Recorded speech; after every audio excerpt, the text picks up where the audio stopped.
بہت سی باتیں کہی جا سکتی ہیں، لیکن اب میں صرف آپ تمام کی جانب سے ایک شعر پیش کر کے مظفر علی کو دعوت دوں گا۔ چشم خوں ذلت اظہار کی محتاج نہیں، چشم خوں ذلت اظہار کی محتاج نہیں، یہ کہانی کسی کردار کی محتاج نہیں، ہم نے ملکوں کی طرح لوگوں کے دل جیتے ہیں، یہ حکومت کسی تلوار کی محتاج نہیں۔ جناب مظفر علی صاحب، مہمان خصوصی۔ اگر آپ سے یہ کہا جائے کہ ایک شخص فلم میکر بھی ہو سکتا ہے، آرٹسٹ بھی، پینٹر بھی، پوئٹ بھی، فیشن ڈیزائنر بھی، کلچرل ریوائولسٹ بھی، سوشل ایکٹیوسٹ بھی، اور لکھنوی تہذیب میں پوری کی پوری طرح جڑا ہوا، تو میرے خیال سے یہ شخصیت کوئی لیگرین کی ہو سکتی ہے۔ آپ سمجھ گئے ہوں میری مراد ہے سید مظفر علی صاحب سے، پدم شری مظفر علی صاحب۔ خواتین و حضرات، ہمارے لیے بڑی خوش نصیبی کی بات ہے کہ صوفی سنگیت سے ان کی خاص دلچسپی ہے۔ گمن، آگمن، خزاں، امراؤ جان سے انہوں نے جو علی گڑھ کے پرچم کو بلند کیا، پوری دنیا نے دیکھا ہے۔ ان کی آٹوبایوگرافی ذکر کا بہت ذکر ہوتا ہے اور ہونا چاہیے، بہترین پیرائی میں لکھی گئی ہے۔ مظفر علی نے ایک کتاب ایڈٹ کی ہے، اے لیف ٹرن یلو۔ السلام علیکم، آداب، نمسکار۔ جناب وائس چانسلر صاحبہ نعیمہ خاتون، اسنیہ لتا شریواستو جی، جیا ورما سنہا جی، اجے چودھری جی، پروفیسر رفیع الدین صاحب، محمد عمران صاحب، شافق ادوائی صاحب، ہمارے سابق وائس چانسلر گلریز صاحب، اور یہاں پتہ نہیں میرے ساتھ کے تو کچھ لوگ شاید کم ہی ہوں یا نہ ہوں، لیکن بہرحال یہ ایک میرے لیے اس سے بڑا آنر نہیں ہو سکتا ہے کہ میں اس سرزمین پہ کھڑے ہو کے سر سید کو سلام کروں۔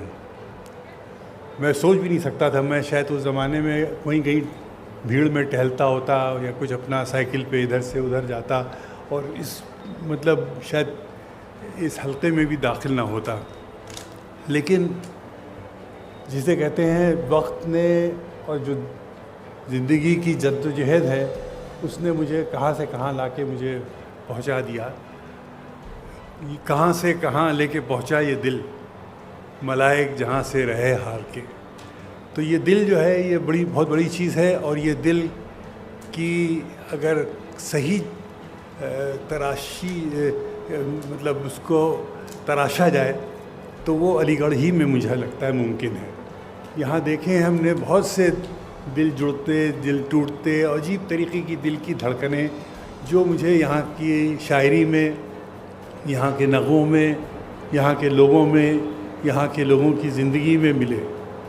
اور اسی دوران میں ایک بہت بڑی شخصیت جو میرے سمجھ کے باہر تھی، ایک سائنٹیفک مائنڈ، ایک ریشنل مائنڈ، ایک prominent maker of modern India, an Islamic mind with a compassion for all faiths, جن کے بارے میں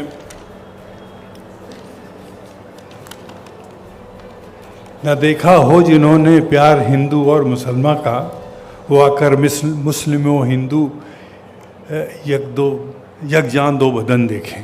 تو یہ اس طریقے کے مزاج کے لوگ جو یہاں ملے تو ایک پوری 19th سینچری جو ہے وہ انفولڈ ہوتی ہے۔ سر سید کی زندگی میں 19ویں صدی کا ایک اتنا بڑا آپ کو جائزہ ملتا ہے کہ ایک شخص ایسٹ انڈیا کمپنی میں کام بھی کر رہا ہے، انگریز کے ساتھ بھی کام کر رہا ہے، انگریز کی کو کرٹیسائز بھی کر رہا ہے، ایک کنسٹرکٹیو کرٹیسزم بھی دے رہا ہے، اور اپنی قوم مسلمان کو بھی ایک دشا دے رہا ہے۔ اس کو یہ دشا دے رہا ہے کہ کیسے وہ دنیا کے برابر آئے، باقی لوگوں کے برابر آئے، اور اپنے اور قوم کے لوگ، اپنے اور ملک کے جو ہندو عیسائی لوگ ہیں ان کو بھی ایک نظر سے، ایک نگاہ سے دیکھیں۔ یہ ایک ملٹی فیسٹڈ ایک زندگی جو ہے وہ اجاگر ہوتی ہے سر سید کی زندگی سے، اور اسی نے مجھے لگتا ہے کہ کانفیڈنس دیا زندگی کو سے جوجھنے کا، زندگی سے مقابلہ کرنے کا، اور جو آج بھی میرے کام آ رہی ہے۔ جو کچھ میں نے علی گڑھ میں سیکھا ہے وہ اپنے طریقے سے میں اپنے فن میں، اپنے آرٹ میں شامل کرتا ہوں. میں نے یہاں میں سائنس پڑھنے آیا تھا کیونکہ میرے والد نے کہا دیکھو تم اگر آرٹ پڑھو گے تو مطلب جوتیاں چڑھاؤ گے. تو میں نے کہا کہ ٹھیک ہے آپ جو کہیے. تو میں یہاں سائنس پڑھنے آیا اور سائنس میں مجھے ایک چیز بہت متاثر ہوئی. جب میں آیا تو مجھے بتایا کہ سر سید نے ایک مسٹر ہیو میور کی کتاب کو ٹرانسلیٹ کرایا تھا. اس کتاب کا نام تھا ٹیسٹیمنی آف دا سوئل. تو وہ جتنی بھی جیولوجیکل راز تھے ان کو سمجھنے کے لیے, فاسلز کو سمجھنے کے لیے, ورٹیبریٹس کو سمجھنے کے لیے ایک پورا نسخہ تھا جس کو انہوں نے انگلش میں اردو میں ٹرانسلیٹ کرایا. اور سنتے ہیں کہ وہ جب وہ آخری پیج پہ پہنچے ہیو صاحب تو انہوں نے خودکشی کر لی. تو میں نے کہا کہ ٹھیک ہے جیولوجی کو لکھتے ہیں تاکہ کم سے کم دنیا میں کچھ نہ ہو, تیل تو ضرورت رہے گی اور تیل کبھی ختم نہیں ہوگا, تو آئی وونٹ بی انمپلائڈ. لیکن دھیرے دھیرے کر کے مجھے لگا کہ ان پتھروں سے بات کرنا اتنا آسان نہیں ہے. پتھر حسین زیادہ ہوتے ہیں, بات کرنے میں بعض وقت تو جواب نہیں دیتے. تو بہرحال I begin to paint and I got inspired by stones, I got inspired by science. For me, I was creating a bridge between science and art, and I think that is what made my life very different to what it could have been if I had not been in Aligarh. So Aligarh gave me a new direction of how to look at art, how to look at science, how to look at poetry, how to look at language, how to look at culture, and how to look at life. And I think the interesting thing about Sir Syed was that he could understand the various trajectories that were happening in his time, in his life, in the 18th century, right from his Mughal antecedents to working with the East India Company, and then going through the 1857. جو شخص 1857 سے گزرا ہو اس آپ سوچ سکتے ہیں اس نے کیا کیا نہیں دیکھا ہوگا, اس نے کس طرح کے درد نہیں دیکھے ہوں گے, کس طریقے سے اس نے دونوں پہلو کو نہیں سمجھا ہوگا. آپ کہتے ہیں کہ وہاں بجنور میں ایک چرچ پہ حملہ ہوا جہاں عورتیں اور بچے تھے, تو یہ کھڑے ہو گئے سامنے کہ پہلے مجھے مارو پھر تم وہاں تک جاؤ گے. تو ایک شخص اس طریقے کا مزاج رکھتا ہو, اس طریقے کی دلیری اس میں ہو, اور وہ جب وہ مخاطب ہوتا ہے دنیا سے, مخاطب ہوتا ہے اپنی قوم سے, تو اس کو لگتا ہے کہ بس مطلب لوگوں کو لگتا ہے کہ یہ کوئی واقعی کوئی مسیحا ان کے بیچ آ گیا ہے. تو یہ چیزیں جو ہیں جب آپ دیکھتے ہیں اور آپ جیتے ہیں, اور خاص طور سے علی گڑھ کی اسی رنگین فضاؤں میں ان کو پاتے ہیں, تو آپ کے اندر ایک نئی طاقت, ایک نیا کانفیڈنس پیدا ہوتا ہے. اس علی گڑھ کے کانفیڈنس کا تو مجھے لگتا ہے شاید دنیا میں کہیں بھی جواب نہ ہو. اب وہ ایک بات کہنے والی نہیں ہے, لیکن میں نے کئی سال 20-25 سال تک اپنی ڈگری نہیں نکالی یہاں سے, اور یہ میرا کانفیڈنس تھا کہ میں بغیر ڈگری کے میں نے ساری نوکریاں کی اور مجھے اس کی ضرورت نہیں پڑی. یہ علی گڑھ کی دین تھی کہ ڈگری ہو یا نہ ہو میں علی گڑھ کا ہوں, یہ میری صفات ہیں اور ان کو میں اس طریقے سے پیش کرتا ہوں. اگر میں شاید ڈگری دکھاتا تو مجھے شک سے دیکھتے.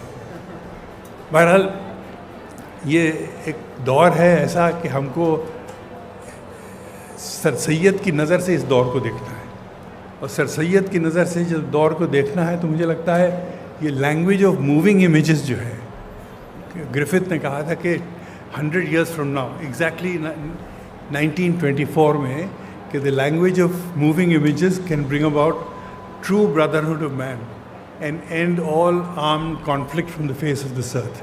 تو یہ مجھے لگتا ہے یہ وہی وقت آ گیا ہے کہ ہم لینگویج آف موونگ امیجز سے اس دنیا میں جو آج تشدد بڑھ رہا ہے, جو مس انڈرسٹینڈنگس پیدا ہو رہی ہیں, جو محبتیں گھٹ رہی ہیں, ان کو کیسے ہم لوگ ہینڈل کریں. تو یہ ہمارے سامنے علی گڑھ سے مجھے لگتا ہے راستے مل سکتے ہیں, کیونکہ یہاں پر لوگ ہیں, بچے ہیں, دھڑکنیں ہیں, عالم ہیں, ادیب ہیں, ایسے ایسے دماغ ہیں جن کو جو سر سید کے نظریے سے